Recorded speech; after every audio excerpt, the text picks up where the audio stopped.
Sisački bećari i pjesma Toplički kraj.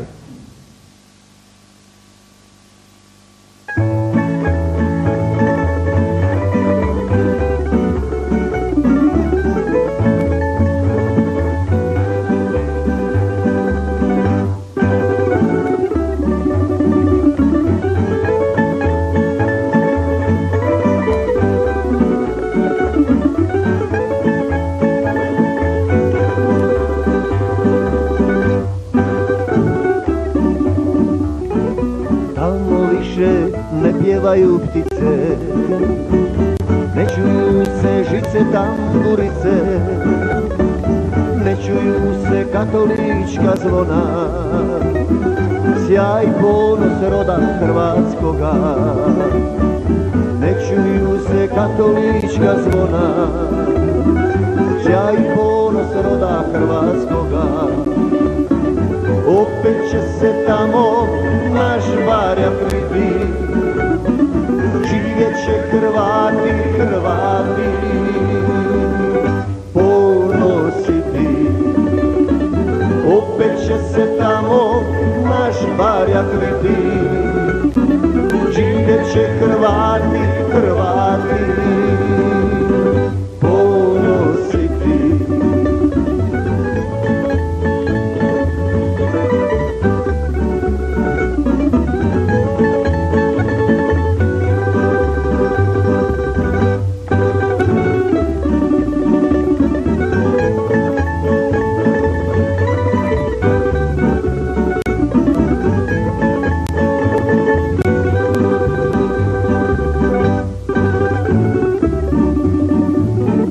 Ja još pamtim jedan mali raj, to je Toplički kraj.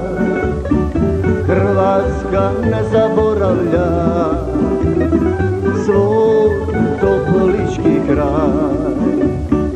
Hrvatska ne zaboravlja svoj Toplički kraj. Opet će se tamo naš Barja priti, Hrvati, Hrvati, ponositi. Opet će se tamo naš Barja priti, živjet će Hrvati, Hrvati, ponositi.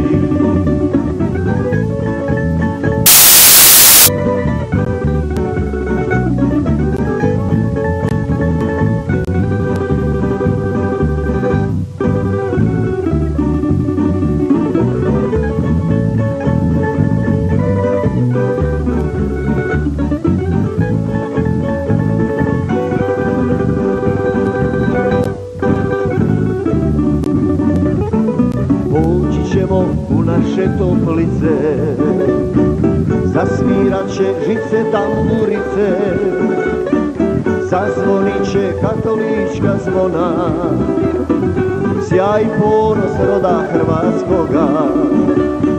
Zazvonit će katolička zvona, sjaj ponos roda hrvatskoga.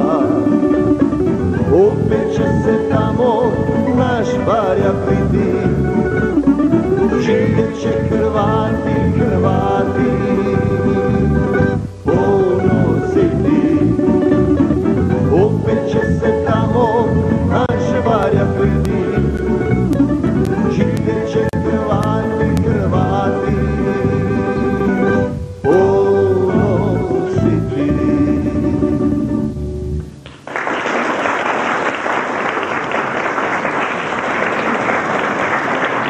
Ovaj uradak nastao je u prigodi Dana hrvatskog sela 29. lipnja 2024. godine. Dakle, moje stihove nastale ratnih 90-ih uglazbio je gospodin Ivo Kleković i to je ta pjesma snimljena ratnih godina. Topusko je u nizini, a okolo je zlatna ogrlica pred hrvatskih sela. Velika Vranovina na jugozapadu, iza nje je Bjeljavina, na zapadu Ponikvari, Na sjeveru i sjeveroistoku su Gređani, a tamo gdje sunce izlazi, na istoku je Hrvatsko selo, selo sa najljepšim imenom, kako je to davno znao reći dr. Vukinovac. U svojoj 322 godine dugoj povijesti svoje najteže trenutke hrvatsko selo doživjelo je u vrijeme Domovinskog rata. Možda to najbolje ilustrira kratak odlomak iz intervjua doktorice Ive Lukežić, objavljen u Riječkom Novom listu 24. veljače 1992. godine. Kad, kao hrvatski jezikoslovac i k tome dijalektolog, gledam u televizijskoj reportaži snimku gorućih baklji u kataklizmičkom sumraku i slušam glasove tragične slutnje o sudbini žitelja hrvatskog sela, koje li simbolike u lijepom imenu tog mjesta. Znam, to se uništava jedina hrvatska kajkavska oaza, dijalektološki dragulj, i pitam se sa zebnjom, hoće li se ikad više u to mjesto kraj Topuskoga vratiti njegovi žitelji koji govore hrvatskom, kajkavskom i kavštinom? Hoće li, dakle, tamo biti Hrvata? Ako njih ne bude, to više neće biti hrvatsko tlo.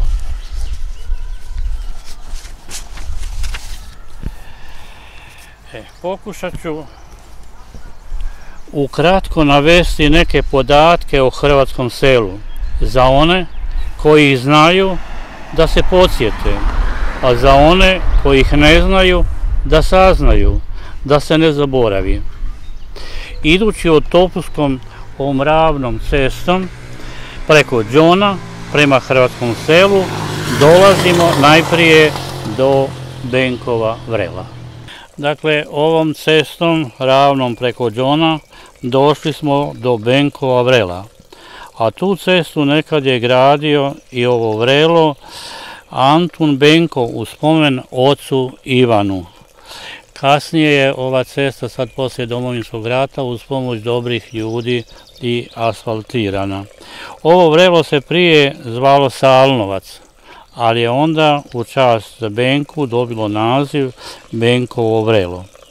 Evo kako profesor Željko Badovinac u svojoj knjizi Osobe koje su dale pečat glinskoj povijesti, kulturi i politici opisuje smrt generala Benka.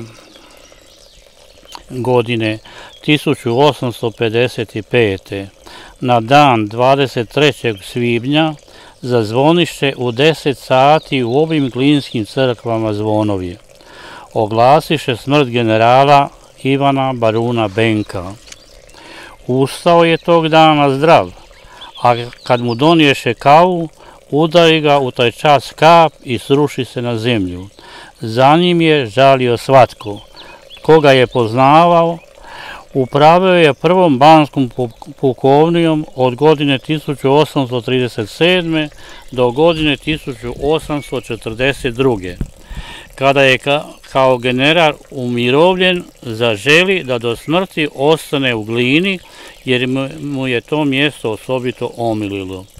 Veselilo ga je većma ovdje živjeti, jer mu je sin Antun postao godine 1854. pukovnikom u Glini.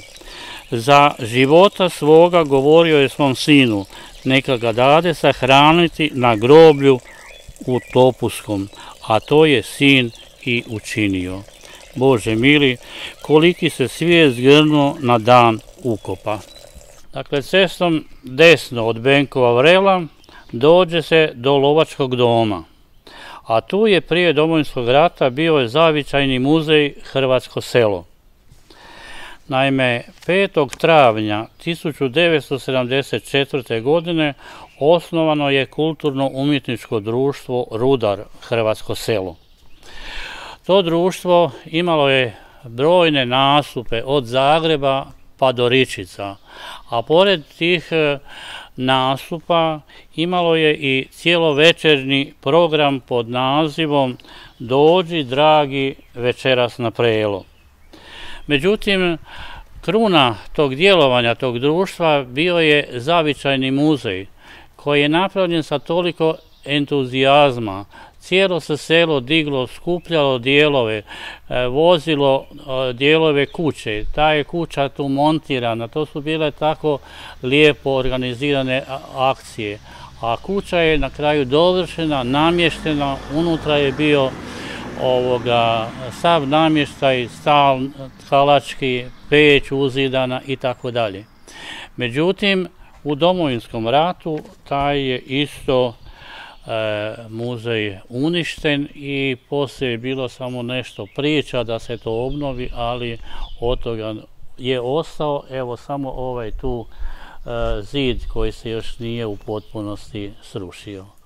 Preko puta je lovački dom, a to je nastao na mjestu električnog mlina koji je tu napravljen u zamjenu za srušeni mlin na rijeci Glini. O tom ćemo sad malo kasnije kad budemo o kamenolomu.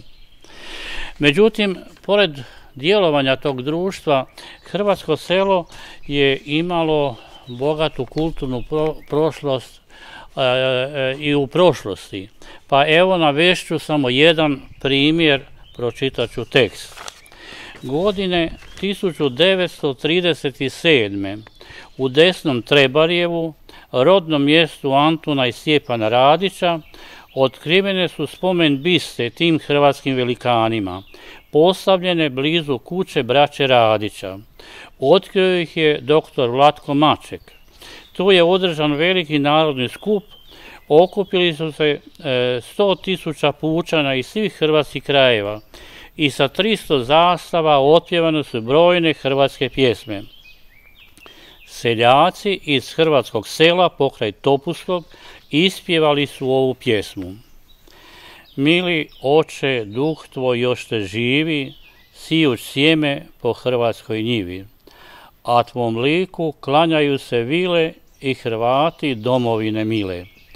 Primi zavjet iz hrvatskog sela, mila nam je tvoja uspomena. I dok nama zlatno sunce sije, kraj tvog lika trobojka se vije. Oj Radiću, jabuko od zlata, ti si ponos svakoga Hrvata. Ovu je pjesmu zapisao župnik Martinske Vesi 1937. godine. Ovo je kamenolom u hrvatskom selu. Ovdje su ljudi od davnina u svojim pećinama pripremali kamen za nasipanje cesta. Međutim, kasnije je došlo poduzeće Rudar i usavršilo proizvodnju kamena. Napravili su velike drobilice, čak je odavde išla i žičara na željezničku postaju. Međutim, ta žičara nije nikad zapravo proradila, bila je samo u probnom radu, a prilikom velikog zadnjeg miniranja 1979. godine sve je to postrojenje srušilo i to je bio kraj rada ovog kamenoloma. Moram još reći da je prilikom prvog miniranja tu bila vodenica koja je također tom prigodom uništena, a onda nakon dugih pregovora, napora, dobili smo električni mlin gdje je sad ovaj lovački dom, ali to je isto jako kratko vrijeme radilo jer se to nije isplatilo. Evo sad je to sve napušteno. Ovdje je bila osnovna škola, četverorazredna. Na ovoj slici to je generacija 3. i 4. razreda iz 1958. godine. Tu je na slici učiteljica Branka Ivančić, rođena Kuzmić, i Josip Komlinović.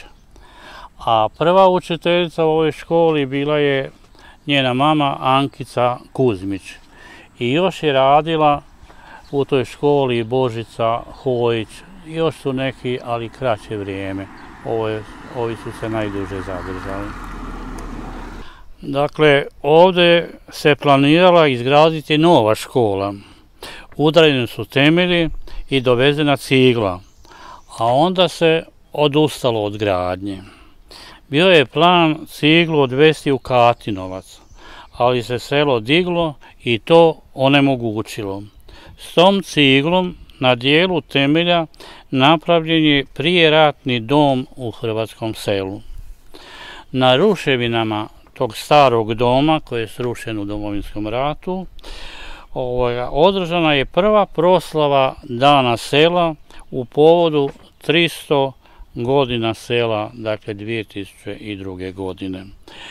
Poslije je napravljen ovaj velebni novi dom, unutra je kompletno uređen, a o izgradnji tog doma mnogo materijala ima gospodin Sonički i ja predlažem da se i to jednom skupi i prikaže široj javnosti, da se vidi kako je to isto sa voljom urađeno dobrovoljnim radom najvećim dijelom.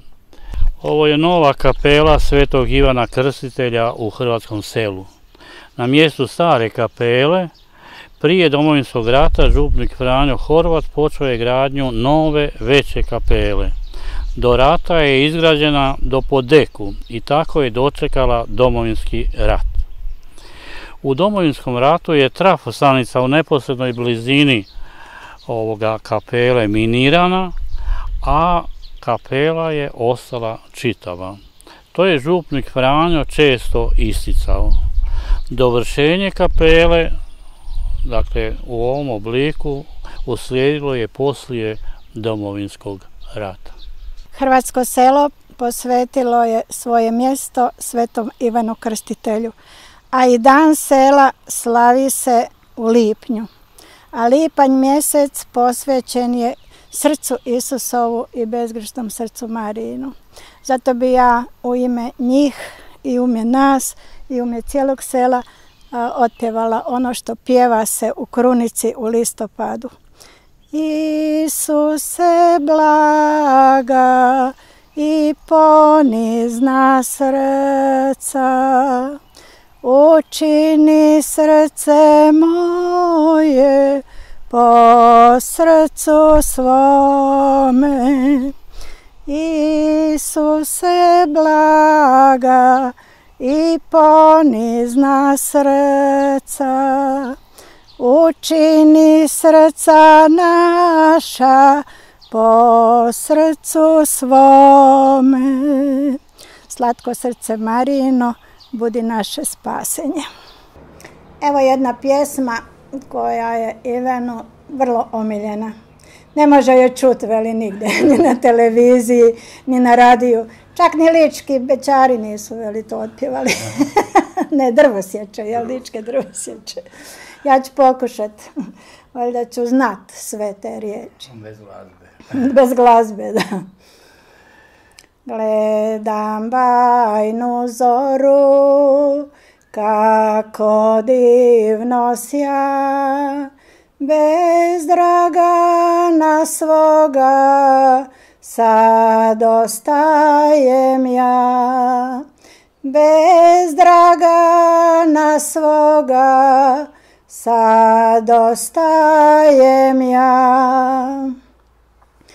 Otišao je sasvim u daleki kraj, među Albanske gore, u tuđi zavičaj. Među Albanske gore, u tuđi zavičaj. Ja mu pozdrav šaljem, vrati mi se ti, o jesenskih dana srešćemo se mi. o jesenskih dana srećemo se mi. I što reći na kraju? Kakva je budućnost? Ja to ne mogu znati, ali ću zato reći neke činjenice. Sjećam se olovnih vremena kad je bilo problematično i spomenuti hrvatsko ime, ali se ono nije zatrlo. Sjećam se vremena kad se putem nije moglo proći ni u čizmama, pa smo išli ispod vrti, puteljcima, a sad je skoro cijelo selo asfaltirano, proveden je vodovod, telefon je dostupan svima. Brinu me statistički podaci o broju stanovnika. Evo nekih podataka. Dakle, od 1991. kad je hrvatsko selo imalo 550 stanovnika, 2001. 333, a na zadnjem popisu 21. 249, sad još i manje. Vidite, sve su te tri brojke manje od prvog popisa stanovništva daleke 1857. godine, kad je hrvatsko selo imalo 692 stanovnika. Najveći broj stanovnika imalo je 1910. godine, 1050. I još nešto. Često se sjetim stihova ove pjesme. Dobro jutro, rodno selo moje. Dobro jutro, društvo staro. Zar je takvo vrijeme došlo da se više ne poznamo? Ipak bi zaključio da smo maglovite posavske jeseni 1993. bili u neizmjerno nepovoljnijem položaju, pa sam napisao: opet će se tamo naš barjak viti, živjet će Hrvati ponositi. I dočeka smo to. Pa zato, Višnja. Uzmite čašu. Da, veselte se. Da bude optimistično. Na kraju. Da. Veselte se narodi, pokraj čaše vina, jer taj život ne traje 1000 godina. Jer taj život ne traje 1000 godina. Živjeli!